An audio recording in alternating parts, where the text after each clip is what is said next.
छोटा सा break.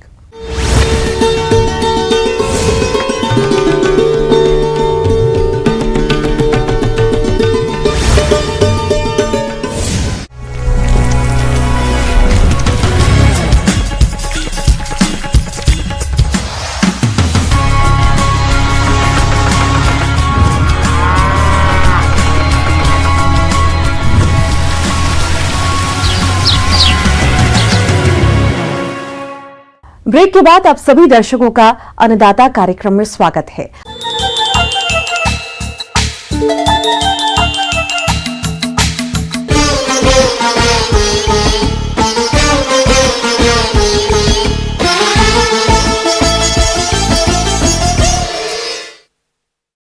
Strawberry का नाम सुनते ही मुंह में पानी आने लगता है।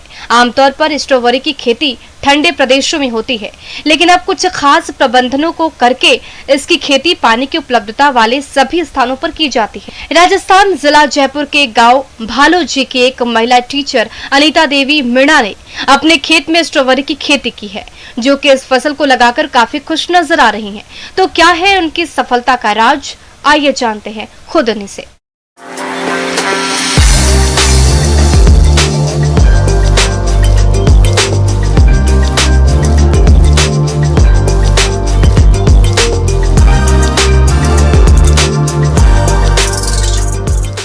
मेरा थोड़ा सा शौक था कि मुझे खेती उती का पहले से ही था, बचपन से ही।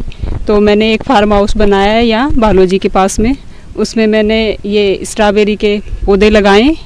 ये लगभग 1 बीघा ज़मीन है। और जो भी लोग अब नई पीढ़ी है जो पढ़ लिख जाते हैं वो ज़मीन की तरफ कम ध्यान देते हैं। उनके पास बहुत ज़्यादा लैंड है लेकिन वो उसको करना ही नहीं चाहते हैं, उनको सिर्फ नौकरी से मतलब होता है। लेकिन मैं सबको ये बताना चाहती हूँ कि हम नौकरी से ज़्यादा हम हमारी खेती के अंदर बहुत कुछ पैदा कर सकते हैं। नई नई तकनीकी के द्वारा नई नई फसल करें। जो परंपरागत फसल है सरसों, जो चने सरसों ये भी होती है, इसमें हमें इतनी बचत नहीं होती है, लागत भी लगती है और बचत इतनी नहीं होती है। लेकिन इससे जो ये स्ट्रॉबेरी का मैंने किया है इस बार, तो मुझे बहुत ही अच्छा लगा और इससे मुझे प्रॉफिट भी हो रहा है। तो मैं भी चाहती हूँ कि और भी किसान भाई इसकी तरफ रुझान करें और ऐसा करने की कोशिश करें। 600 केजी तो मैं कम से कम बेच ही चुकी हूँ। 300 के हिसाब से ये लगभग 180 के आसपास हो गया। इतना तो मैं बेच चुकी हूँ और इतना और होगा 180 के आसपास ही मुझे। स्ट्रॉबेरी की फसल से अधिक उपज लेने के लिए इस महिला किसान ने फसल का प्रबंधन किस तरह से किया, जिससे इन्हें अच्छी गुणवत्ता की अधिक पैदावार मिली और सफलता की नई ऊंचाइयों को छुआ और क्षेत्र में प्रेरणा के स्रोत बनी हुई है।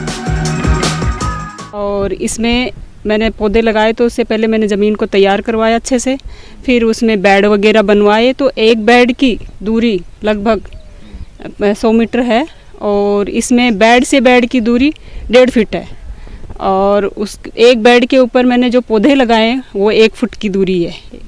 और एक बेड के ऊपर 3 रो बनाई है मैंने। और अभी देखो इसमें मतलब मैंने अक्टूबर महीने में ये लगाई थी फर्स्ट वीक में और 13,000 पौधे लगाए मैंने इसके अंदर। और पौधे लगाने के बाद मैंने इसकी अच्छे से खाद वगैरह ये दिला के गुड़ाई वगैरह अच्छे करवाई है, तो पौधे भी अच्छे विकसित हुए हैं। और ये पूरी मैं जैविक कर रही हूँ खेती। इसमें बाहरी ऐसी रासायनिक कुछ भी नहीं है। अपने घर पे सब कुछ मैं तैयार करवाती हूँ। गाय का गौमूत्र, गाय का गोबर, इन सब से मैं ये सारी चीज़ें खाद वगैरह तैयार करवा के वही दे रही हूँ। तो मैं चाहती हूँ कि किसान भाई भी, उनको ज़्यादा खर्चा भी नहीं लगेगा, ना बाहर की इतनी दवाइयों की ज़रूरत पड़ेगी। और इसमें फिर नवंबर लास्ट में फ्रूटिंग शुरू हो जाती है। तो दिसंबर जनवरी में अच्छी फ्रूटिंग होती है और उस टाइम हमें अच्छा कॉस्ट भी अच्छी मिलती है। और उसमें जो भी मतलब ज़्यादा इसमें कुछ नहीं होता है, हल्की फुल्की थोड़ी बीमारी आ जाती है पौधों के ऊपर, तो उसके लिए मैंने ये बाहर से भी थोड़ी बहुत बायो जैविक जो दवाइयाँ बनी हुई हैं वो थोड़ी बहुत दी है मैंने। तो उससे पौधे अच्छे ग्रोथ किए हैं। 2 मजदूर भी आराम से इसमें कर सकते हैं, पर डे की ज़रूरत नहीं पड़ती है। और एक दिन छोड़ के अगले दिन इसको तोड़ने की ज़रूरत पड़ती है। फ्रूट को ज़्यादा दिन रख नहीं सकते पौधे के ऊपर। इस किसान ने स्ट्रॉबेरी की खेती पूर्ण रूप से जैविक तरीके से की। इससे इनकी लागत कम लगी और अच्छी गुणवत्ता की बम्पर पैदावार मिली। फलों की तुड़ाई के बाद ये फलों की ग्रेडिंग करती हैं। ऐसे में जैविक तरीके से उगाई गई स्ट्रॉबेरी घर से ही आसानी से बिक जाती है और कई कंपनियों के लोग इनके घर पर आकर खरीदते हैं। इससे इन्हें अच्छा मूल्य मिला और मुनाफा अधिक हुआ। किसान भाइयों, इनको स्ट्रॉबेरी की खेती से 2,50,000 रुपए मिल चुके हैं और आगे इनको 50,000 रुपए और मिल जाएंगे। इस प्रकार से इनकी कुल आय 3 लाख हो जाएगी। वर्तमान में गर्मी अधिक होने से इनकी स्ट्रॉबेरी का उत्पादन कम हो गया। यदि इनके खर्च की बात करें तो इनका खेत तैयारी से लेकर बेचने तक का कुल खर्चा आया 2 लाख रुपए। यदि इनकी कुल आय 3 लाख में से कुल खर्चा 2 लाख रुपए घटा दिए जाए तो इनको 1 लाख का शुद्ध मुनाफा मिला।